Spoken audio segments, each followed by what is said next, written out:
ಓಂ ಶಾಂತಿ. ಭಾರತದ ಪ್ರಾಚೀನ ರಾಜಯೋಗ ಕಲಿಯಲು ಪರಮಾತ್ಮನಲ್ಲಿ ನಿಶ್ಚಯ ಬೇಕು. ಜ್ಞಾನವು ಪರಮಾತ್ಮನ ಸತ್ಯ ಪರಿಚಯದಲ್ಲಿ ನಡೆಯಲು ದಾರಿದೀಪವಿದ್ದಂತೆ.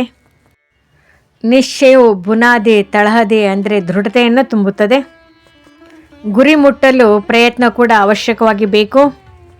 ಯಾವಾಗ ಅಚಲ ನಂಬಿಕೆಯಿಂದ ನಾವು ಯಾವುದೇ ಕೆಲಸ ಮಾಡಿದರೂ ಅದು ಕಾರ್ಯರೂಪದಲ್ಲಿ ತರಲು ಸಾಧ್ಯ. ಜೊತೆಗೆ ನಿಶ್ಚಯವು ಎಲ್ಲ ರೀತಿಯ ಸಂಬಂಧಗಳನ್ನು ಸಂರಕ್ಷಿಸಲು ಒಂದು ಶಕ್ತಿಯಾಗಿದೆ. ನಾವು ಮಾಡಿದ ಕರ್ಮಗಳು ಸಹ ಪರಿವರ್ತನೆಗೊಳ್ಳುತ್ತದೆ. ಪರಸ್ಪರ ಸ್ನೇಹ ಪ್ರೀತಿಯಲ್ಲಿ ಬರಲು ಕೂಡ ಮನೋವೃತ್ತಿಯೇ ಕಾರಣವಾಗುತ್ತದೆ. ವ್ಯಕ್ತಿಯು ತನ್ನ ಮನೋವೃತ್ತಿಯ ಅನುಗುಣವಾಗಿ ಸಮಾಜದಲ್ಲಿ ತನ್ನ ಸ್ಥಾನವನ್ನು ರೂಪಿಸಿಕೊಳ್ಳುತ್ತಾನೆ. ಅದಕ್ಕೋಸ್ಕರ ವ್ಯಕ್ತಿಗಳಲ್ಲಿ ನಿಶ್ಚಯವು ಕೂಡ ಅತ್ಯವಶ್ಯಕವಾಗಿ ಬೇಕಾದುದು. ಸಂಪೂರ್ಣ ಸಫಲತೆ ಪಡೆಯಲು ಸಮರ್ಪಣಾ ಮನೋವೃತ್ತಿಯು ಅತ್ಯವಶ್ಯಕವಾಗಿ ಬೇಕು.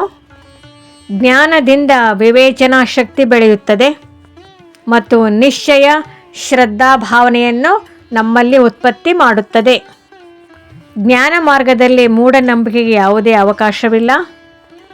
ಸ್ವಯಂನ ಅರಿವು ಮತ್ತು ಸ್ವಯಂನ ಅನುಭವ ನಂಬಿಕೆಯು ಹೆಚ್ಚುತ್ತದೆ, ಅದು ಪ್ರಬಲವಾಗುತ್ತದೆ ಮತ್ತು ಈ ಸಂಗಮಯುಗದಲ್ಲಿ ಪರಮಾತ್ಮ ಅವತರಣೆಗೈದು ಪ್ರಜಾಪಿತ ಬ್ರಹ್ಮರವರ ಮೂಲಕ ಈಶ್ವರ್ಯ ಜ್ಞಾನವನ್ನು ಬೋಧಿಸುತ್ತಿದ್ದಾರೆ. ಈ ಜ್ಞಾನವನ್ನು ಪರಮಾತ್ಮ ಶಿವನ ವಿನಃ ಬೇರೆ ಯಾರು ಮನುಷ್ಯರು ನೀಡಲು ಸಾಧ್ಯವಿಲ್ಲ ಎಂಬ ನಿಶ್ಚಯವು ಈ ಒಂದು ರಾಜಯೋಗ ಮಾರ್ಗದಲ್ಲಿ ನಾವು ಪ್ರಗತಿಯನ್ನು ಹೊಂದಲು ಅತ್ಯಗತ್ಯವಾಗಿ ಬೇಕಾಗುತ್ತದೆ. ಪರಮಾತ್ಮನಲ್ಲಿ ನಿಶ್ಚಯ ಹಾಗೂ ಜ್ಞಾನದಲ್ಲಿ ನಿಶ್ಚಯ ಬೇಕು. ವರ್ತಮಾನ ಸಮಯದಲ್ಲಿ ಪರಮಾತ್ಮನು ನೀಡುತ್ತಿರುವ ಈಶ್ವರ್ಯ ಜ್ಞಾನವನ್ನು, ಅದರ ಎಲ್ಲ ಅಂಶಗಳನ್ನು ನಾವು ಪರಮಾತ್ಮನಿಂದ ಪ್ರಾಪ್ತಿಯಾಗುತ್ತಿದೆ. ಮುಂದೆ ಸತ್ಯುಗದ ದೈವಿ ಸ್ವರಾಜ್ಯ ಅಂದರೆ ಜೀವನ್ ಮುಕ್ತಿ ಸ್ಥಿತಿ ಎಂದು ಹೇಳಲಾಗುತ್ತದೆ. ಅದನ್ನು ನಾವು ಜನ್ಮಸಿದ್ಧ ಅಧಿಕಾರ ರೂಪದಲ್ಲಿ ಪಡೆದುಕೊಳ್ಳಬೇಕು ಹಾಗೂ ಪರಮಾತ್ಮನಿಂದ ನಾವು ಅದನ್ನು ದೊರಕಿಸಿಕೊಳ್ಳುವ ಒಂದು ನಿಶ್ಚಯ ಕೂಡ ನಮ್ಮಲ್ಲಿ ಬೇಕಾಗುತ್ತದೆ.